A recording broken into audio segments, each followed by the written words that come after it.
Hoy venimos emputados pues porque somos la puya y ajá, pero además porque nos pusimos a ver cómo se robaron en Colombia el sistema de salud y queremos mostrarles cómo la corrupción jode a miles de personas. Tómense unas goticas de valeriana que este capítulo los va a alterar.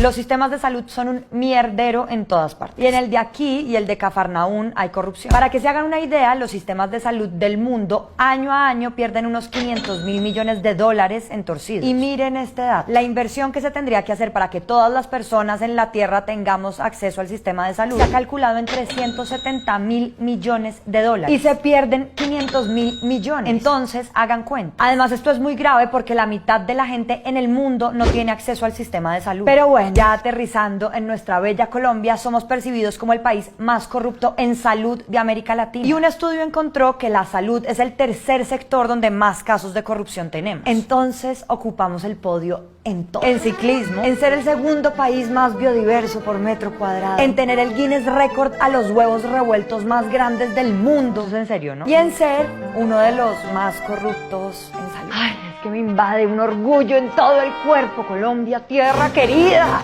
Pillen, los corruptos aman hacer trampas con el sistema de salud porque es una vaca lechera que tiene plata y por eso la exprime. Desde hace unos años la salud se lleva en promedio el 25% de todo el dinero que invierte el gobierno nacional en un año. 1 de cada 4 pesos va para allá. Además, en 2014 Colombia invertía por persona $843 en el sistema de salud, mientras que en América Latina solo metían $744. Mejor dicho, estamos ganados. Pero el problema es que una buena tajada de esa plata se la roban. ¿Y quiénes se la roban?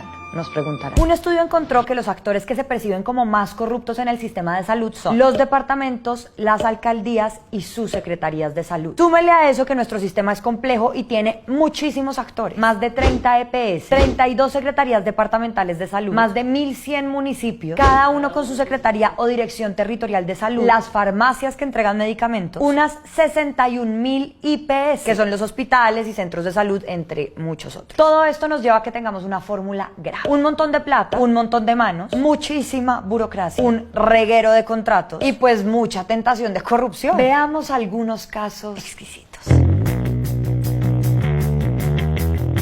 En 2011, el alcalde Jan Keller Hernández firmó varios contratos por 18.000 millones con el Hospital San Rafael para reducir la mortalidad de niños. Un fin noble, generoso, empático, necesario. Mejor dicho, la Madre Teresa de Calcuta, Papá Jaime y por ahí derechito, Jan Keller Hernández. Pero, siempre hay un pero. Resulta que según la Fiscalía se perdieron unos 6.000 milloncitos de pesos que fueron a financiar la campaña a la gobernación de La Guajira de Oneida Pinto de Cambio Radical, partido de Germán Vargas Lleras. Por estos hechos ya fue condenada una exfuncionaria de la alcaldía de Albania y Hernández y Pinto están siendo procesadas, pero aún no hay sentencias al respecto. Entonces, si pillan, la plata que iba destinada a salvar a los niños de este país terminó metida en campañas políticas. Un fin noble en todo caso.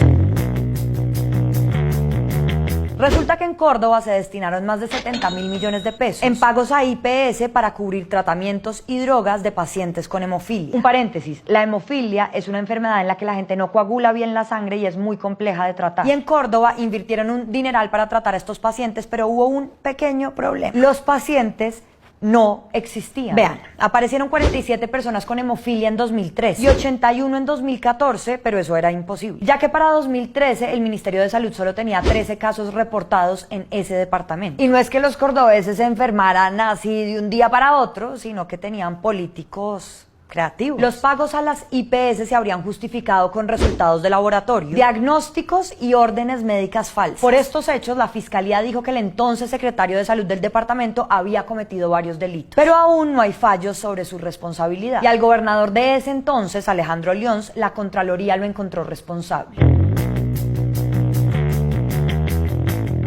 Aquí pasó algo digno de una película de miedo. 1, porque asusta. 2, porque se inventaron pacientes con VIH para robarse la plata. Y 3, porque a los verdaderos pacientes con VIH los dejaron jodidos. Vamos a los detalles. Resulta que una EPS llamada Confacor recibía 33.000 millones de pesos mensuales del sistema de salud, con los que contrataba a distintos hospitales para atender supuestamente a pacientes con VIH. El problema era que según la Procuraduría, esos pacientes era gente que ya había muerto, o que no existía, o que simplemente no era portadora de la la enfermedad. Por esa jugadita se calcula que se perdieron 200.000 millones de pesos que se justificaron con 800 pacientes inventados. Mientras tanto, los familiares de los pacientes que sí tenían VIH y que eran unas 760 personas denunciaron que no les estaban haciendo el examen de carga viral que monitorea qué tanto sigue el virus en sus cuerpos. Para rematar esta película de terror, a comienzos de 2018 se robaron de las oficinas de Confacor 60 bultos con factura en los que se cree que había pruebas de todo este chancú. Mejor dicho, ¿quién se le mide a escribir esta serie para Netflix? ¿Se tapan?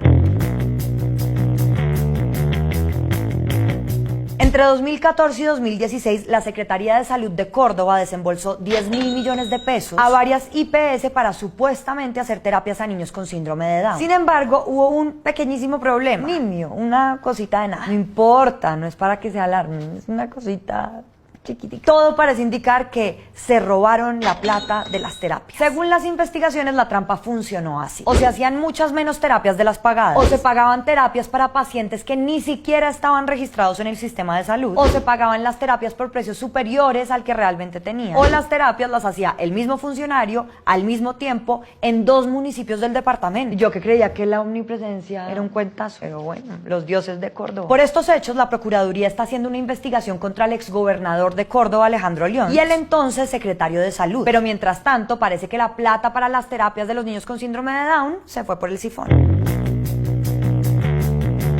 Saludcop parecía más una feria de emprendimiento que una EPS. Tan es así que en 2011 se conoció que los 1.4 billones de pesos que debía invertir solo en salud se destinaron a mucho oído a la siguiente lista chocoloca de actividades. Viajes que anualmente podían costar hasta 2.000 millones de pesos, construir campos de golf, comprar un hotel, hacer donaciones a equipos de fútbol, comprar pisos de porcelanato para una propiedad del presidente de la EPS y hasta para patrocinar a un equipo de baloncesto. Y mientras tanto, ¿qué pasaba con la salud en cuidados intensivos? Vean, si bien el escándalo estalló en el 2011, se sabe que la corrupción venía desde al menos 1998 y durante todos esos años los jodidos eran los más de 4 millones de afiliados que tenía la EPS, a quienes no les daban las citas, no les programaban la cirugía, les daban una atención lentísima en urgencia y no les entregaban los medicamentos. Y ni siquiera los invitaron a pasar un fin de semana en el hotel, o ni siquiera a bailarse una salsita en ese porcelanato, pues. Para que vean lo grave que era, les traemos 3 casos terribles. Primero, en 2005 una madre llevó a su bebé de 4 meses a una clínica que prestaba servicios de Saludcop en Cali, porque tenía vómito, decaimiento, dolor de abdomen y sangrado rectal. Ese día le dijeron que el niño tenía gripa y le recetaron acetaminofén. Sin embargo, la cosa se complicó y luego se dieron cuenta de que el niño tenía una obstrucción intestinal y lo operaron. Pero a los 2 meses el bebé seguía muy mal, lo volvieron a llevar a la clínica y allí le negaron la atención con un pediatra especializado. Por eso la mamá puso una tutela en contra de Saludcop para defender la salud de su hijo. Pero antes de conocer el fallo, el niño falleció. Segundo, en 2006 a un hombre en Ibagué le salió un tumor que debían operarle rápidamente porque podía hacerle perder la visión. Pero no lo operaron a tiempo. Se tardaron 6 meses en programarle el procedimiento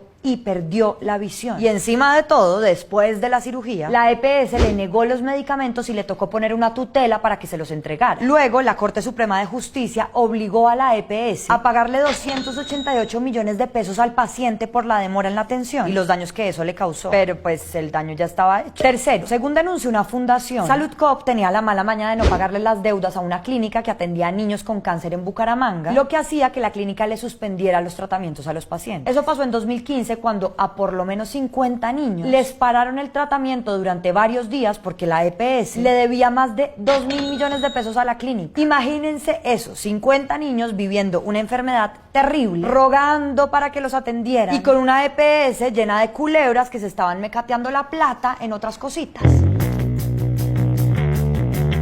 El Fondo de Solidaridad y Garantía FOSIGA era un fondo con el que el Estado pagaba los servicios de salud que no cubría el POS. Y varias entidades vieron ahí una mina de oro para robar plata usando técnicas similares a las que ya les contaba, presentando documentos falsos o inventándose pacientes que supuestamente ya atendieron, entre otras técnicas. Así, luego iban al FOSIGA y cobraban esa plata por procedimientos médicos que nunca hicieron. Para explicarles la trampa les traemos estos casos. En Buga había una clínica que se inventaba falsos accidentes de tránsito, de los que salían pacientes ficticios que supuestamente necesitaban cirugía. La clínica hacía documentos, facturas, historias clínicas y autorizaciones falsas para luego ir al Fosiga y cobrar por los servicios. Según la fiscalía, con esta jugadita se tumbaron 3.000 millones de pesos entre 2013 y 2015. Luego, los directivos de esa clínica aceptaron los cargos y fueron condenados a más de 7 años de cárcel. Otro caso más con la ya famosa Salud Co, la de los pidos de